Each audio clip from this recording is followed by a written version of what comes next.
बिस्मिल्लाहिर्रहमानिर्रहीम। बजट 2025-26 के ऊपर हम बात कर रहे हैं। तो आज हम बात करेंगे सेल्स टैक्स के ऊपर। जहाँ तक सेल्स टैक्स में तब्दीलियों की बात है, सेल टैक्स के कानून में एज सच कोई बड़ी तब्दीली नहीं आई बजट 25-26 में।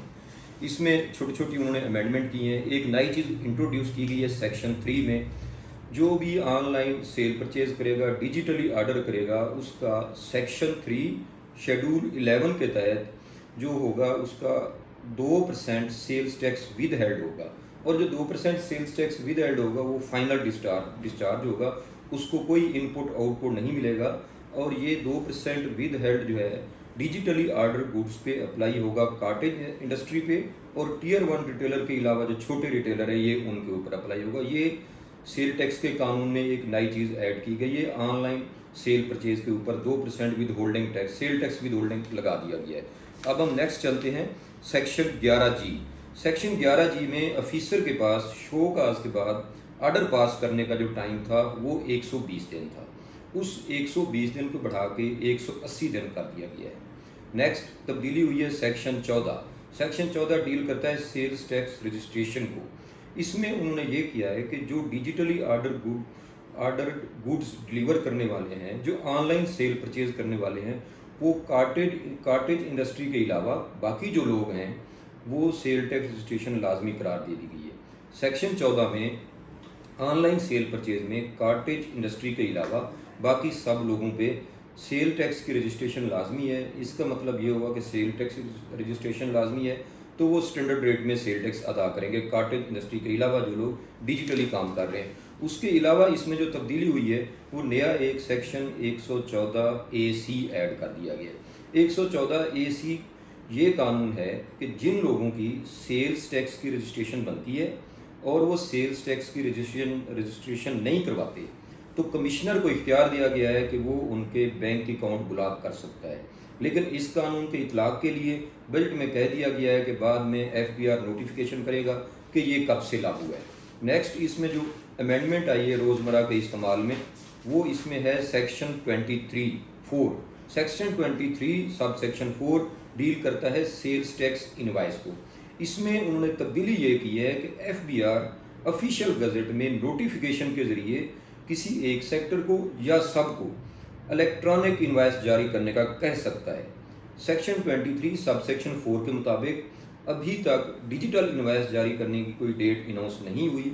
इसमें उन्होंने इख्तियार दिया है FBR को कि डिजिटल इलेक्ट्रॉनिक इनवाइस जारी करने के लिए किसी एक सेक्टर को, चंद सेक्टर को या सब को FBR नोटिफिकेशन के ज़रिए नोटिफाई करेगा कि आप इलेक्ट्रॉनिक डिजिटली इनवाइस करें। इसमें एक बहुत बड़ी कन्फ्यूजन है क्योंकि पहले 2 अप्रैल का SRO 709 आ चुका है, जो एक उन्होंने कट ऑफ डेट दी है। इस वक्त जो है 1 जुलाई कारपोरेट और 1 अगस्त नॉन कारपोरेट, कि ये सारे लोग FBR के सिस्टम के साथ इंटीग्रेट हो जाएं। लेकिन बजट जो पास हुआ है 28 जून को, ये इसमें सेक्शन 23 में कह रहा है कि FBR date, time and manner बाद में नोटिफिकेशन के ज़रिए अनाउंस करेगा। तो ये एक बहुत बड़ा कन्फ्लिक्ट है। मेरे मुताबिक जो बजट है, जो एक्ट है, जो सेक्शन है, वो रूल्स के ऊपर होता है, SRO के ऊपर होता है। अब जब इसमें उन्होंने कह दिया कि डेट बाद में अनाउंस की जाएगी, तो जो वो पहले SRO था वो रिडेंडेंट हो गया, उसकी अब कोई हैसियत नहीं रही। अब नेक्स्ट तब्दीली जो इसमें उन्होंने अमेंडमेंट की है वो सेक्शन 26। सेक्शन 26 जो है वो सेल टैक्स रिटर्न को डील करता है। इसमें बजट में ये अमेंडमेंट की गई है कि कोई भी सेल टैक्स रजिस्टर्ड पर्सन 60 दिन के अंदर कमिश्नर की मंजूरी के बगैर अपनी सेल टैक्स रिवाइज कर सकता है, बशर्ते कि वो रिफंड कम करे या सेल टैक्स की पेमेंट को बढ़ा दे, वो अपनी रिटर्न रिवाइज कर सकता है। ये उन्होंने सेक्शन 26 में तब्दीली कर दी है। इसके बाद नेक्स्ट जो अमेंडमेंट है वो पेनल्टी का सेक्शन है, सेक्शन 33। सेक्शन 33 में उन्होंने ये तब्दीली की है कि इसके सेक्शन 33 इसकी सब क्लास 13, इसमें यह कहा है कि अगर किसी शख्स पर फ्रॉड साबित हो जाए तो उसको 5 साल जेल होगी, 5 साल की जेल की सज़ा होगी, और जितना उसमें टैक्स इन्वॉल्व है वो उसको वापस करना होगा। ये सारी चीज़ फ्रॉड साबित होने के ऊपर है। इसके बाद सेक्शन 33 में 13A में एक तब्दीली, नई जुर्माना लगाया गया है, पेनल्टी लगाई गई है। उसमें यह कहा गया है अबिटर का तारीफ उसने ये की है कि अगर कोई शख्स किसी को फ्रॉड करने पे उकसाता है, उसका सहूलतकार बनता है, इसमें उसका अकाउंटेंट भी हो सकता है, इसमें उन्होंने कहा बैंक वाला भी हो सकता है, उसको फ्रॉड पे उकसाता है या उसका सहूलतकार बनता है, तो उसकी सज़ा भी उन्होंने कहा 5 साल जो है ना उसकी जेल होगी और 10 मिलियन 1 करोड़ रुपए जुर्माना होगा और 5 साल जेल होगी। इसमें अबिटर की जो सज़ा रखी है सेक्शन 33 में। इसमें अब आगे हम जाते हैं सेक्शन 37, सेक्शन 37, 37B, 38। ये डील करता है फ्रॉड की इंक्वायरी, इन्वेस्टिगेशन, उसका अरेस्ट और रिकॉर्ड कॉल करना, इन सब चीज़ों को। इसमें मैं समझता हूँ कि इस सारे 37, 37B और 38 के प्रोसेस को इस बजट में ज़्यादा मुश्किल कर दिया गया है। इसमें उन्होंने कहा है कि अगर किसी शख्स के ऊपर टैक्स फ्रॉड का शुबा है तो सबसे पहले उसकी इंक्वायरी होगी, उसके बाद इन्वेस्टिगेशन होगी। इसकी कमिश्नर हमको मंजूरी देगा, कमिश्नर की मंजूरी के बाद असिस्टेंट कमिश्नर इंक्वायरी करेगा, इन्वेस्टिगेशन करेगा। इसके बाद अगर कोई शख्स टैक्स फ्रॉड में मुलव्विस पाया गया तो उसकी गिरफ्तारी के लिए एफबीआर में फेडरल बोर्ड के 3 मेंबरान की 3 रुकनी कमेटी बनेगी और वो 3 रुकनी कमेटी मेंबर्स की, not below the any rank, member of the federal board of revenue, वो 3 रुकनी कमेटी इस सारे मामले को देख के उस टैक्स गुजार जिसने फ्रॉड किया है उसकी गिरफ्तारी के आर्डर दे सकती है, या फिर जो भी ये सारी इंक्वायरी है इसको अनल भी कर सकती है कि ये इंक्वायरी जो है ना ये ठीक नहीं है। तो इसके मेरे मुताबिक ये जो गिरफ्तारी का अमल था इसको ज़रा मज़ीद मुश्किल कर दिया गया। बहुत अच्छी बात है, जो टैक्स पेयर के ज़हन में एक खौफ होता है उसको इससे हटा दिया गया। और इस गिरफ्तारी भी उन्होंने कहा है किस सूरत में होगी, 3 सूरतों में होगी।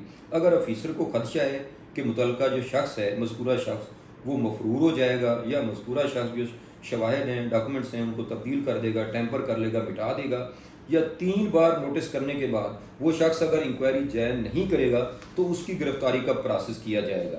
अब गिरफ्तारी का जो तरीकाकार है इसको थोड़ा सा मुश्किल कर दिया, लेकिन इसमें एक नई चीज़ उन्होंने ऐड कर दी है जिसको मैं समझता हूँ कि जो बिग फिशेज़ हैं, जो बड़े बड़े लोग हैं, उन्होंने अपने आप को इससे निकलवा दिया है। उन्होंने इस बजट में ये कहा है कि गिरफ्तारी अगर होगी तो वो chief executive of the company या CFO, चीफ फिनेंशियल ऑफिसर, उसकी गिरफ्तारी नहीं होगी। इसका मतलब ये हुआ कि अकाउंटेंट, उसका जो कंसल्टेंट है जिसने रिटर्न फाइल की, जिसने उसकी सारी सेल परचेज को डील किया, वो गिरफ्तार होगा। मालिक जो अल्टीमेट बेनिफिट ले रहा है या चीफ फिनेंशियल ऑफिसर जो मिलियन में तनख्वाह ले रहा है और अल्टीमेट चीज़ों को देख रहा है, उसकी गिरफ्तारी किसी सूरत में नहीं की जाएगी। इस कानून में उनको सेफ गार्ड दिया गया है। इसमें जो नेक्स्ट अमेंडमेंट हुई है सेक्शन सेल टैक्स एक्ट के मुताबिक, उसमें हम आगे चलते हैं। उसमें उन्होंने जाके सेक्शन 45B, 45B जो अपील को डील करता है, अपील का जो तरीकाकार था 8 मई 2024 से पहले वाला, उसको बहाल कर दिया गया है। उस तरीकाकार के तहत अब जो भी असेसिंग ऑफिसर की, IRO की, ACDC की आर्डर होगा उसकी अपील कमिश्नर अपील के पास होगी 30 दिन के अंदर। उसके बाद 30 दिन के अंदर वो ट्राइब्यूनल जाएगा, उसके बाद 60 दिन के अंदर वो हाई कोर्ट जाएगा। लेकिन इसमें एक नई चीज़ डाल दी गई है कि जो टैक्स गुजार है उसको ऑप्शन है, फर्स्ट अपील वो कमिश्नर के पास भी कर सकता है या डायरेक्ट ट्राइब्यूनल भी जा सकता है। तो ये बहुत अच्छी तब्दीली है। अपील का पुराना तरीकाकार बहाल कर दिया गया है और एक उसको नई ऑप्शन दे दी गई है टैक्स पेयर को। अगर वो समझता है कि मुझे कमिश्नर अपील के पास जो है ना मुझे इसमें बेनिफिट की या मेरा केस हक पे होने की, मेरिट पे होने की तवक्को नहीं है, तो वो सीधा ट्राइब्यूनल भी जा सकता है। ये टैक्स पेयर को इसमें गुंजाइश दे दी गई है।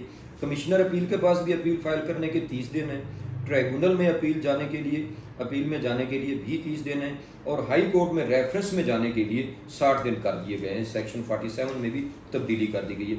इसके बाद हम जाते हैं section 74, section 74 of the sales tax act. ये डील करता है सेल्स टैक्स का काम, कोई भी चीज़ अगर मखसूस टाइम से, जो उसका गिवन टाइम है, उससे लेट हो जाए तो उसको सेक्शन 74 डील करता है। ये कंडोनेशन के मुतल्लिक़ है। कंडोनेशन का जो तरीकाकार था, पहले कमिश्नर के पास 1 साल का इख्तियार था और एफबीआर बोर्ड के पास अनलिमिटेड इख्तियार था। अब उन्होंने इसको महदूद कर दिया है कि कमिश्नर और बोर्ड ये दोनों जो है ना, ये 2 साल से ज़्यादा किसी भी केस में टाइम लिमिट को एक्सटेंड नहीं कर सकेंगे, कंडोन नहीं कर सकेंगे।